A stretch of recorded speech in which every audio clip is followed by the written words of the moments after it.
কখনো কি মনে হয়েছে জীবনটা তোমাকে প্রতিদিন শ্বাস নিতে দিচ্ছে ঠিকই, কিন্তু ভেতরে ভেতরে তুমি মরছো?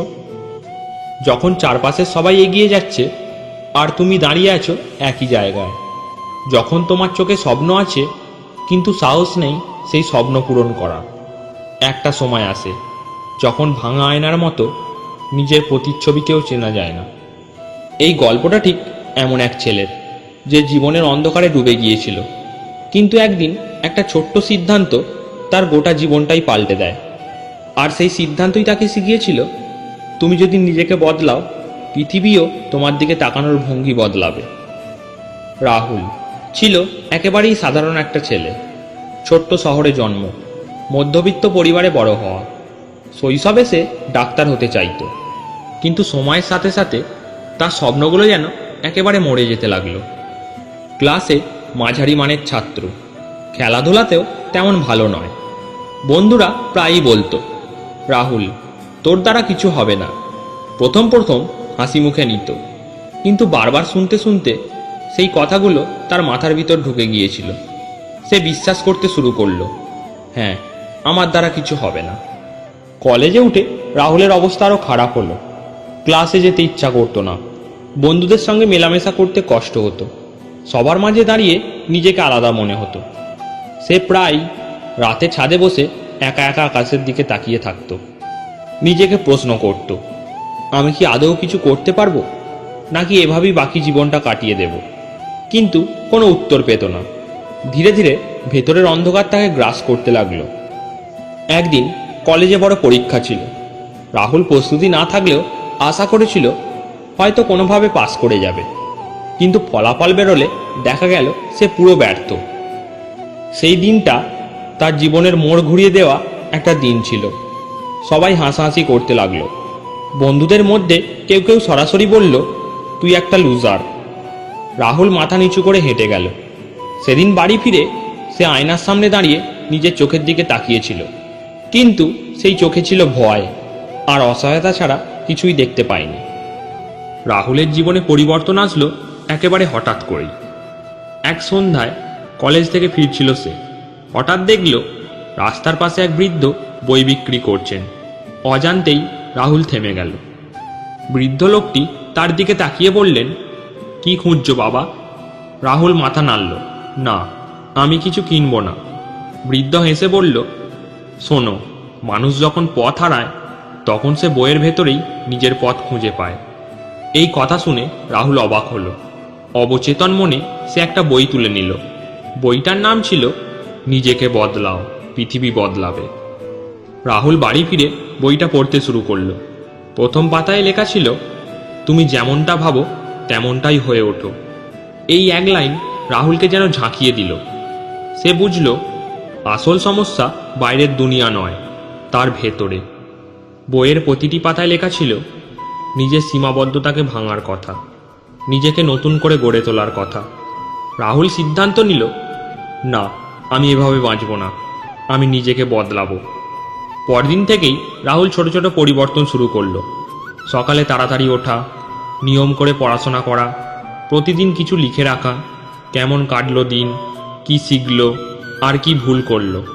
প্রথম কয়েকদিন খুব কষ্ট হচ্ছিল, মনে হচ্ছিল এসব বৃথা, কিন্তু বুকের ভেতরে কোথাও একটা শক্তি তাকে টেনে নিয়ে যাচ্ছিল। রাহুলের এই পরিবর্তন সবাই ভালোভাবে নেয়নি। বন্ধুরা তাকে নিয়ে হাসাহাসি করত, এই লুজারটা আবার দার্শনিক হয়েছে নাকি, এত কষ্ট করে পড়ে কি হবে? কিন্তু রাহুল এবার আর ভাঙল না। সে জানত এই হাসাহাসি একদিন হাততালিতে বদলে যাবে। কয়েক মাসের পরিশ্রমে রাহুলের ফলাফলে পরিবর্তন আসতে লাগলো। শিক্ষকরা অবাক হয়ে গেলেন, রাহুল তো একেবারে বদলে গেছে। কিন্তু রাহুল জানত এটাই আসল শুরু নয়, এটা কেবল পথের শুরু। তবুও রাতের পর রাত রাহুল নিজের সঙ্গে লড়াই করত। মাঝে মাঝে হাল ছেড়ে দিতে ইচ্ছা হতো, কিন্তু সে আয়নার সামনে দাঁড়িয়ে প্রতিদিন নিজের চোখের দিকে তাকিয়ে বলতো, আমি পারবো, আমি বদলাচ্ছি। এভাবেই ধীরে ধীরে সে অন্ধকার থেকে আলো খুঁজে বের করতে লাগলো। 1 বছর পর রাহুল আর সেই আগের মানুষটা ছিল না।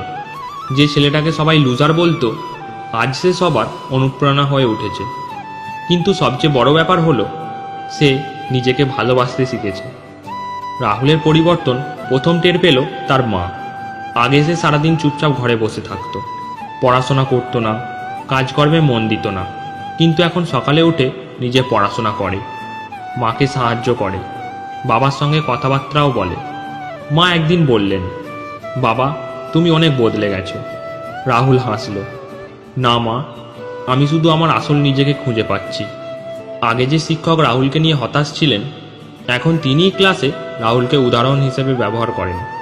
দেখো, চেষ্টা করলে অসম্ভব কিছু নেই। রাহুল তার প্রমাণ। সহপাঠীরাও ধীরে ধীরে তাকে গুরুত্ব দিতে শুরু করলো। যারা আগে হাসতো, তারা এখন তার কাছে পড়তে আসে। রাহুল বুঝল, পরিবর্তন শুরু হয় ভেতর থেকে, কিন্তু তার প্রভাব ছড়িয়ে পড়ে চারপাশে। পরিবর্তনের পথে সবচেয়ে বড় বাধা ছিল রাহুলের নিজের ভয়। সে ভয় পেত আবার ব্যর্থ হবে, কিন্তু এবার সে ভয়ের সঙ্গে পালিয়ে না গিয়ে মুখোমুখি হলো। একটা বড় প্রতিযোগিতায় নাম লেখালো সে। আগে হলে সে ভাবতো আমি পারবো না, কিন্তু এখন বলল আমি চেষ্টা করব, ফলাফল যাই হোক।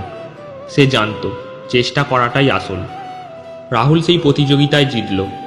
এটা খুব বড় পুরস্কার ছিল না, কিন্তু তার কাছে পৃথিবীর সবচেয়ে বড় সাফল্য। কারণ সে প্রমাণ করলো নিজের কাছে, আমি পারি।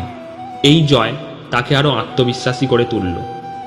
ডিগ্রি শেষ হওয়ার পর রাহুল বড় শহরে চলে গেল চাকরির খোঁজে। শহরের ভিড়ে প্রথমে সে আবার একা হয়ে পড়ল। কেউ তাকে চিনত না, কেউ তার পরিশ্রম দেখত না। কিন্তু রাহুল এবার আর আগের মতো হার মানল না। সে জানত প্রত্যেকটা চ্যালেঞ্জ আসলে একটা নতুন সুযোগ। রাত জেগে পড়াশোনা করল, নতুন নতুন দক্ষতা শিখল। কয়েক মাস চাকরি না পেয়ে রাহুল হতাশ হয়ে পড়েছিল। পকেটে টাকা নেই, খাওয়ার টাকাটুকুও জোগাড় করতে হিমশিম। একদিন সে প্রায় ভেঙে পড়ল, কিন্তু তখনই মনে পড়ল সেই বৃদ্ধ বই বিক্রেতার কথা।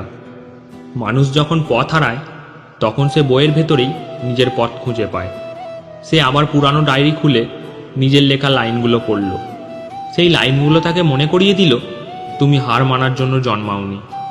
অবশেষে একদিন বড় একটি কোম্পানিতে ইন্টারভিউর কল এলো। রাহুল বুক কাঁপতে কাঁপতে গেল, কিন্তু এবার সে আগের মতো আর ভয় পেল না।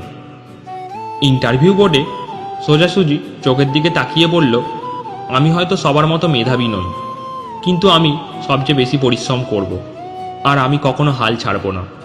বোর্ড মেম্বাররা অবাক হয়ে একে অপরের দিকে তাকালেন। সেই দিনই রাহুল চাকরিটি পেয়ে গেল। কাজ শুরু করার পর রাহুল অফিসে নিজের সততার পরিশ্রম দিয়ে সবার মন জয় করল। আগে যাকে সবাই লুজার বলতো, আজ সে সহকর্মীদের চোখে অনুপ্রেরণা।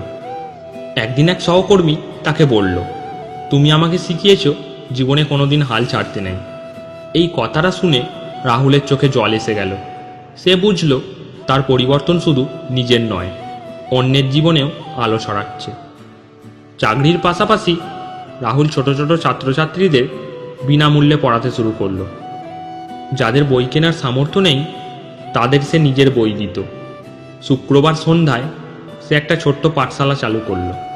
লোকেরা অবাক হয়ে বলতো, এত ব্যস্ততার মাঝেও তুমি সময় দাও কিভাবে? রাহুল শুধু হেসে বলতো, আমি জানি অন্ধকার কেমন লাগে, তাই অন্যকে আলো দেখানোই আমার কাজ। বছর কয়েক পর রাহুলকে একটি বড় অনুষ্ঠানে বক্তৃতা দিতে আমন্ত্রণ জানানো হলো। স্টেজে উঠে সে নিজের গল্প বলল, কিভাবে সবাই তাকে লুজার বলতো, কিভাবে সে ভেঙে পড়েছিল, আর কিভাবে সে ধীরে ধীরে নিজেকে বদলেছিল। হাজার হাজার মানুষ চুপচাপ তার গল্প শুনল। শেষে সবাই দাঁড়িয়ে হাততালি দিল। রাহুল বুঝল এটাই তার আসল সাফল্য। সেই রাতে হোটেলে ফিরে রাহুল আয়নার সামনে দাঁড়ালো। বছরের পর বছর আগের সেই ছেলেটাকে মনে পড়ল, যে চোখে ভয় ছিল। আজ সে একই আয়নায় তাকিয়ে দেখল, চোখে আত্মবিশ্বাস, মুখে শান্তি। সে নিজেকে বলল, আমি বদলেছি, আর আমি আমার পৃথিবী বদলে দিয়েছি। রাহুলের গল্প আমাদের শেখায়, পরিবর্তন বাইরে থেকে আসে না। না, কেউ এসে তোমাকে বাঁচাবে না, তোমাকেই নিজের ভেতরে আলো জ্বালাতে হবে। একটা ছোট্ট সিদ্ধান্ত, একটা ছোট্ট পদক্ষেপ, সেটাই পুরো জীবন বদলে দিতে পারে। চ্যানেলটাকে সাবস্ক্রাইব করে রাখুন এইরকম আরও গল্প পেতে।